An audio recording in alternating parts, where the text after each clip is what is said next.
Good day everyone and जय हिंद बच्चों। स्वागत है आप सभी के आज के इस सेशन में। और बहुत दिनों बाद आप लोगों से मिलना हो रहा है आज। और जैसा कि मैंने आपको पहले बताया था कि जो आपको जितने भी झारखंड टेट वाले बच्चे हैं जिनका कि एग्जाम होने वाला है इन महीनों 2 महीनों के अंदर, आपको इंग्लिश पेडागोजी के जो है वो रिकॉर्डेड लेक्चर्स मिला करेंगे, क्योंकि टाइम की पाबंदी मेरे पास भी है और ऑब्वियसली आपके पास भी है। तो ये लाइव क्लास स्ट्रीमिंग ना हो करके ये रिकॉर्डेड लेक्चर आप लोगों के पास जाएगा। आप लोग एक चीज का बेशक ख्याल रखें कि अगर आपको किसी भी सेक्शन में, किसी भी क्वेश्चन में या किसी भी टॉपिक में अगर कोई भी प्रॉब्लम होती है तो आप कमेंट सेक्शन में मुझे जरूर जानकारी दें। और मैं कोशिश करूंगा कमेंट सेक्शन में वहां पे रिप्लाई आपको ना दे करके आपको जो भी क्वेश्चन रहेगा उसको शॉर्ट वीडियो के माध्यम से आपको मैं उसका सॉल्यूशन देने का पूरा कोशिश करूंगा। ठीक है, चलिए फिर आज मैं थोड़ा सा एग्जाम के बारे में बता देता हूँ आपको, आपके पेपर के बारे में। इंग्लिश का पहले ही मैंने आपको ब्रीफिंग कर रखा है। Part A, part B, part C, 3 part में आपका पेपर आएगा। पार्ट ए, पार्ट बी और पार्ट सी, उसमें क्या होगा कि पार्ट ए में जो है आपका पूरा कॉम्प्रिहेंशन का पार्ट रहेगा। ठीक है, पार्ट बी में पूरा पेडागोजी का पार्ट रहेगा। पार्ट सी में पूरा आपका ग्रामर का पार्ट रहेगा, यानी पार्ट्स ऑफ स्पीच जो होता है। तो पार्ट्स ऑफ स्पीच के लिए अभी मेरे पास उतना समय नहीं कि आपको पूरा ग्रामर पे पढ़ाऊं, और 2-4 नंबर आएगा।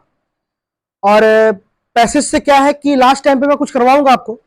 पैसेज आप खुद से पढ़ के भी, आप रीडिंग हैबिट अगर आपका है तो आप वहां से स्कोर कर लोगे। और पार्ट बी में जो पेडागोजी है, जो कि थोड़ा सा डिफिकल्ट है और 7-8 नंबर का क्वेश्चन वहां से आता है तो मैं वो स्टार्ट कर रहा हूं आज से। और इस क्लास में भी पेडागोजी के पार्ट में मैं स्टार्ट करूंगा। पहले जो है जो 3-4 लेक्चर होगा, वो 3-4 लेक्चर में जो 3-4 टॉपिक से फ्रीक्वेंटली पिछले कुछ सालों में क्वेश्चन पूछा गया है, वो 3-4 टॉपिक पहले मैं करवा दूंगा एक्सक्यूज मी। और उसके बाद जो है पूरा डिस्क्राइब, मतलब जो डिटेल्स में पूरा चैप्टर्स को हम पढ़ लेंगे। इतना कर लोगे कि अगर इससे सेशन से बाहर आपका एग्जाम में जो है क्वेश्चन वो नहीं जाएगा। और बाद बाकी एक बच्चा मुझे बोल रहा था कि सर वो पहले 3-4 टॉपिक क्यों, तो पढ़ाने मैं आया हूं और पढ़ने आप आए हैं, तो आप वही पढ़ो जो मैं पढ़ा रहा हूं। कहीं ना कहीं आपसे ज्यादा अनुभव मुझे है, तो ये आप हमको मत बताइए कि क्या पढ़ाना है नहीं पढ़ाना है। अगर आप इस मोटिव से आए हैं तो आप पहले चले जाए क्लास छोड़ करके, मुझे से कोई आपत्ति नहीं होगी, आप क्लास छोड़ के जा सकते हैं। अभी मैं पढ़ाऊंगा अपने अकॉर्डिंग। ठीक है, चलिए हम स्टार्ट करते हैं इंग्लिश पेडागोजी का क्लास। और आज सबसे पहला जो टॉप हेडिंग है, वो हेडिंग आप लोग डाल दोगे सब्ट्रैक्टिव बाइलिंगुअलिज्म।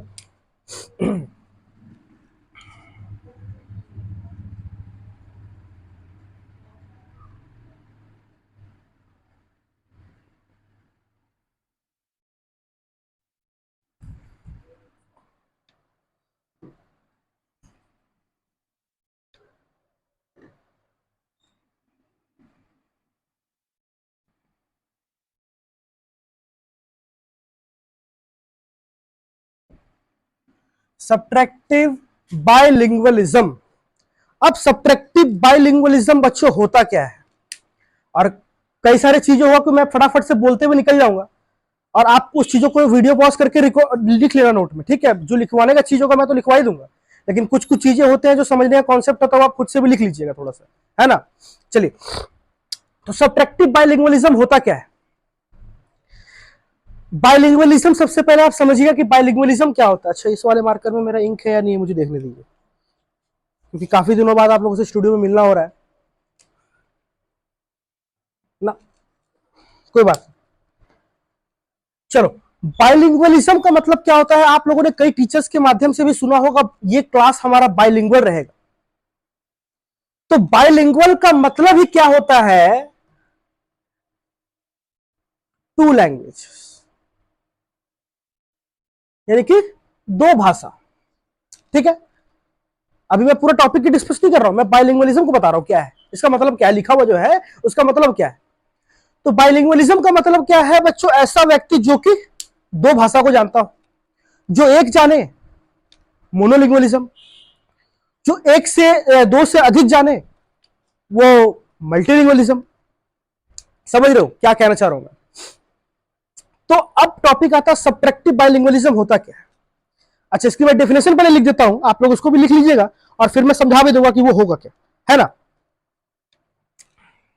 लिखिए, पहले डेफिनेशन लिख लीजिए। There is a there is a gradual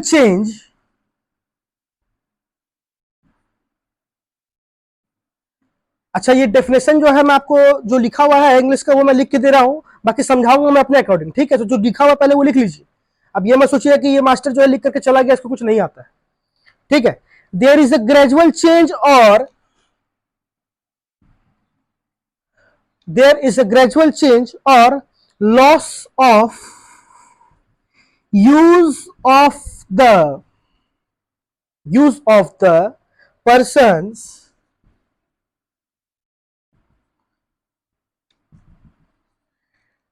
native languages. There is a gradual change or loss of use of the person's native language. अच्छा भैया, ये लिखा क्या है? मास्टर तो आया बग के चला गया, लिखा क्या इसका मतलब समझाएगा कौन? मैं समझाऊंगा इसका मतलब क्या होता है। जब भी ऐसा कंडीशन, पहले आपको हिंदी आती थी, फिर आपको अंग्रेजी सीखा आपने, और अंग्रेजी जब आपने सीख लिया तो जो हिंदी का पोर्शन था वो हिंदी का पोर्शन आपने बोलना कम कर दिया। क्या कह रहे हो, समझ पा रहे हो? पेडागोजी यही है। पहले आपको हिंदी आती थी केवल, फिर आपने अंग्रेजी भी सीखा, और जब दोनों भाषा सीख लिए तो जो दूसरा लैंग्वेज आपने सीखा अंग्रेजी, वो अंग्रेजी का आपने डेली के लाइफ में बोलचाल में आपने मात्रा को बढ़ा दिया और हिंदी का मात्रा बोलना कम कर दिया। इसी को बोलते हैं सब्ट्रैक्टिव बाइलिंगुअलिज्म। सब्ट्रैक्टिव का मतलब भी क्या हो रहा है, मतलब क्या होता है, घटना। तो ये डेफिनेशन आप लोग लिख लिए होंगे, तो इसको मैं यहां से मिटा देता हूं, और नहीं लिखे होंगे तो पॉज करके बैक करके आप लोग यहां से लिख लेना, रिकॉर्डेड लेक्चर है, कोई इशू नहीं आएगी आप लोगों को लिखने में। तो इसका कहने का मतलब क्या है कि दो लैंग्वेजेस है, ठीक है, दो लैंग्वेजेस है, लैंग्वेज 1 और लैंग्वेज 2। अब ये एक बॉक्स छोटा एक बॉक्स बड़ा बनाया हूं मैं। अब इसका कहने का मतलब ये मत बोलना कि मास्टर का ड्राइंग खराब है, ड्राइंग तो मेरा सही में खराब है, देखो छोटा बना दिया, बड़ा बना दिया, ठीक है। छोटा बड़ा बनाने का कारण ये है कि समझने का मतलब क्या है, सब्ट्रैक्टिव बाइलिंगुअलिज्म में जो लैंग्वेज 1 है, सपोज करो लैंग्वेज 1 आपका था हिंदी या भोजपुरी, कुछ भी था। लैंग्वेज 2 आपने सीखा अंग्रेजी। तो जब आपने लैंग्वेज 2 को सीख लिया तो आपने लैंग्वेज 1 को बोलना कम कर दिया और लैंग्वेज 2 को की बोलने की मात्रा जो है वो बढ़ा दिया। इसी को कहते हैं हम सब्ट्रैक्टिव बाइलिंगुअलिज्म। अरे बात समझ में आ रहा है कि नहीं आ रहा है, ये बताओ हमको। अब तुम गांव में गए, है ना, गांव में गए, अब तुम कोई तुम्हारे दोस्त यार मिले, तुमको पूछना था कि कैसन बाड़ा, का हाल चाल बाड़ा, तो तुम वहां पूछ दिया how are you, all good. पहले तो तुमको दो चार गरियाएगा, अगर नहीं गरियाएगा मुंह पे तो पीठ पीछे जरूर गरियाएगा भाई। तो यही होता है कि जब तुमको बोलना था भोजपुरी और तुम वहां जाके झाड़ने लगे अंग्रेजी, तो वही हुआ ना कि पहले तुमको भोजपुरी आता था, अब तुम भोजपुरी को बोलना कम करके वहां तुम जाके क्या बोल दिए, अंग्रेजी बोल दिए। अब कोई बड़े चाचा मिले, उनको प्रणाम चाचा बोलना चाहिए, राम राम चाचा बोलना चाहिए, तुम जाके बोले गुड मॉर्निंग अंकल, तुम बोले गुड मॉर्निंग अंकल। तो पहले तो तुमको देखेगा ऐसे करके ऊपर से नीचे तक कि भाई कौन है ये, वही है, अरे वही फलना का बेटा है कि नहीं है, ये तो पूरा बदल गया एकदम विदेश से आकर के, ठीक है। तो यही होता है सब्ट्रैक्टिव बाइलिंगुअलिज्म कि जब आप दो भाषा सीख लिए हैं तो एक भाषा जो है उसका बोलने का जो मात्रा है वो कम हो गया और एक बार बोलने का जो लैंग्वेज है वो आपने दूसरा को बढ़ा दिया, तो इसी को बोलते हैं क्या हम सब्ट्रैक्टिव बाइलिंगुअलिज्म। नोट करो इस चीज को फटाफट से।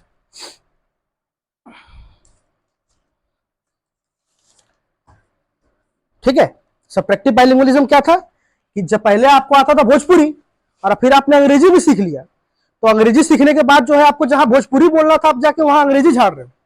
आपको बोलना था कि कैसन बड़ा, का हालचाल बड़ा, तो आप जाके वहां बोल रहे हैं कि how are you, all good, all fine. तो गरियाएगा ना भाई आपको पहले तो एक बार। तो वो था सब्ट्रैक्टिव बाइलिंगुअलिज्म की दूसरा आप बोलने का मात्रा को बढ़ा दिए और पहला को घटा दिए, तो ये है सब्ट्रैक्टिव बाइलिंगुअलिज्म। अच्छा,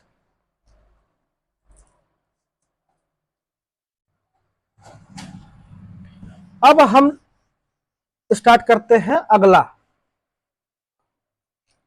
अगला क्या होगा,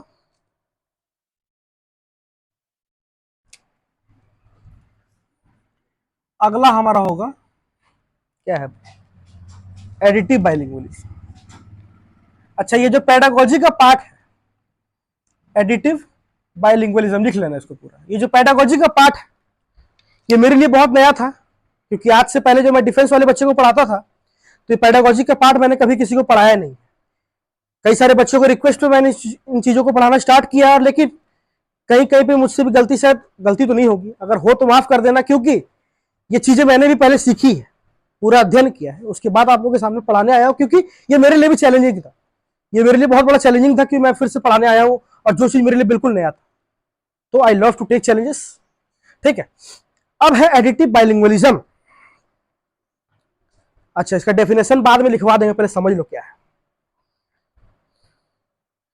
अब अगर कोई बच्चा है, ठीक, आपका घर में बच्चा हुआ, आपका बेटा हुआ, आपका बेटी हुई, तो आप जो है उसको घर में पहले हिंदी बोलना सिखाएं। ठीक, बच्चा जो है 4-5 साल होते होते वो पूरा हिंदी जो है वो सीख लिया।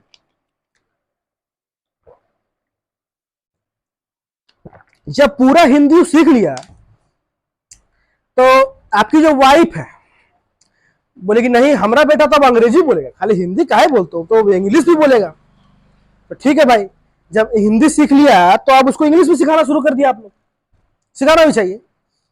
अब आप लोग सिखाना शुरू कर दिए इंग्लिश, लेकिन फर्क क्या है इसमें एडिटिव में, कि जो पहला लैंग्वेज था ना आपका, लैंग्वेज 1, जो आपका लैंग्वेज 1 था, तो लैंग्वेज 1 जो है वो क्या था, पूरा सपोज हिंदी था, और लैंग्वेज 2 जो है वो इंग्लिश था। ठीक, तो जो बच्चा पहले लैंग्वेज 1 को अपना अच्छी तरीके से कंप्लीट कर लेने के बाद, ध्यान देना इस बात को, जो बच्चा या जो लोग अपने लैंग्वेज 1 को पहले पूरा अच्छे से कंप्लीट करने के बाद उसके साथ साथ लैंग्वेज 2 सीखे या लैंग्वेज 2 का प्रयोग करे, उसे हम कहते हैं एडिटिव बाइलिंगुअलिज्म। समझ में आ रहा है नहीं आ रहा? यानी कि एडिटिव में क्या होगा, जो लैंग्वेज 1 है वो हमेशा बड़ा रहेगा। बड़ा कहने का मतलब क्या है, बड़ा बॉक्स बनाने का मतलब क्या है बच्चों, ऐसे आपको पेपर में क्वेश्चन देखने को मिलेगा। तो बड़ा बताने का मतलब क्या है कि इसका प्रयोग ज्यादा हो रहा है, और लैंग्वेज 2 जो है, जो कि साथ साथ सीख भी रहा है और प्रयोग भी कर रहा है, प्रयोग भी कर रहा है उस चीजों का, लेकिन कितने मात्रा में कर रहा है, कम कर रहा है ना। वो अपने मातृभाषा को नहीं भूल रहा है। पहले अगर उसने हिंदी सीखा है तो हिंदी को ज्यादा बोल रहा है, अंग्रेजी को कम बोल रहा है, यही ना। लेकिन सब प्रैक्टिस में क्या था, हिंदी सीखा था, बाहर जाके अंग्रेजी भी सीख लिया, लेकिन गाँव आने के बाद जो हिंदी भूला के अंग्रेजी झाड़ने लगा। तो जब हिंदी भूल के अंग्रेजी झाड़े, जब हिंदी भूल करके इंग्लिश झाड़े, तो वो होगा सब्ट्रैक्टिव। लेकिन जो अपने फर्स्ट लैंग्वेज पे अच्छे से कमांड करने के बाद सेकेंड लैंग्वेज पे भी थोड़ा थोड़ा इंप्लीमेंट करे, लेकिन मेन इंपॉर्टेंस वो फर्स्ट लैंग्वेज को दे, यानी लैंग्वेज 1 को दे, वो क्या होगा, एडिटिव बाइलिंगुअलिज्म। समझ में आ गया? और एडिटिव का मतलब ही क्या होता है, जुड़ना। एक भाषा से दूसरा भाषा जुड़ रहा है, तो जुड़ रहा है, लेकिन केवल जुड़ नहीं रहा है। जुड़ क्यों रहा है, क्योंकि पहला भाषा जो वो सीखा वो पूरा कंप्लीट करने के बाद वो दूसरा बोलना शुरू किया, और बोलता भी है तो कितने मात्रा में, कम मात्रा में, यानी कहीं कहीं जगह पे उसका प्रयोग वो करता है। तो ये हो गया हमारा एडिटिव बाइलिंगुअलिज्म। इसका डेफिनेशन बहुत दो चार लाइन का डेफिनेशन है, लिख के कोई फायदा नहीं। आपको पेपर में बच्चा तो है नहीं 1-2 का जो आपको पूछेगा डेफिनेशन, मेन चीज जो था आपको समझा दिए, और क्वेश्चन के माध्यम से जब क्वेश्चन आएगा तो वो भी समझा देंगे। ठीक है ना, तो नोट कीजिए इसको फटाफट से। और जो जितने चीजों को मैंने बोल रहा हूं उसको आप वीडियो पॉज करके लिख लीजिएगा। ये नहीं कि केवल ऐसे स्क्वायर स्क्वायर बना करके बना लीजिएगा, नहीं, जितने बात मैं बोला उसको आप धीरे से वीडियो पॉज करके आप लिख लीजिएगा।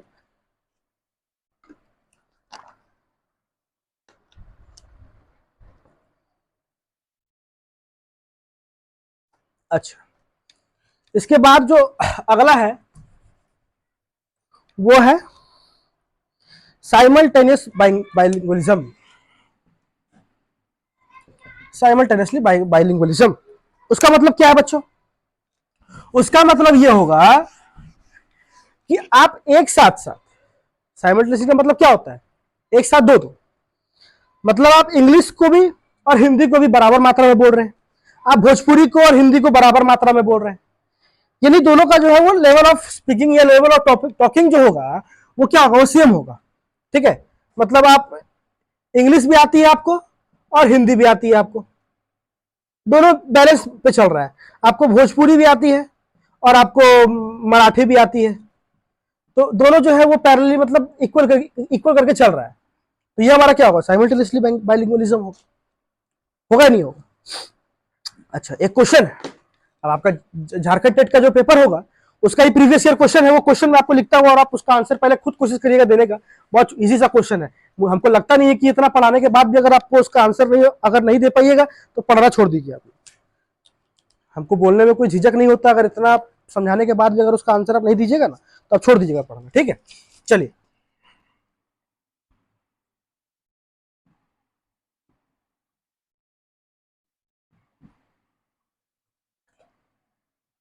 चेतन्स फर्स्ट लैंग्वेज वाज हिंदी, ठीक है। Since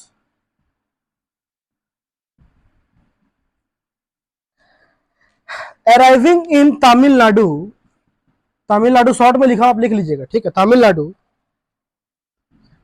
he no longer speaks Hindi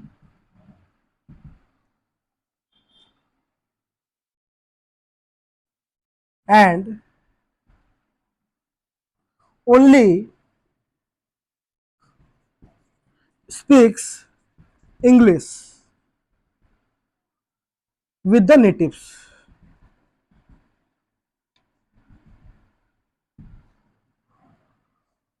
अच्छा, when the second language replaces the native language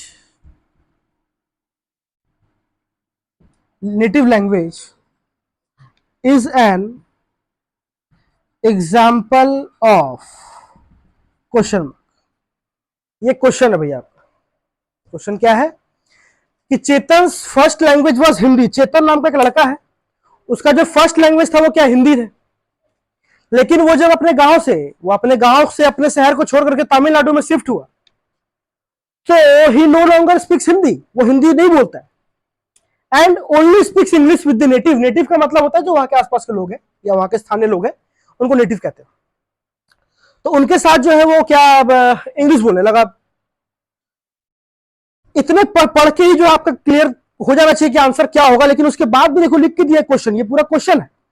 when the second language replaces the native language, जब दूसरा भाषा पहले भाषा को रिप्लेस करती, याद करिए, जब दूसरा भाषा भोजपुरी, जब अंग्रेजी आप सीख लिए तो गांव में आने के बाद इंग्लिश झाड़ने लगे, मैंने इंग्लिश झाड़ने लगे, इसका मतलब क्या है कि आप भोजपुरी को भूलने लगे।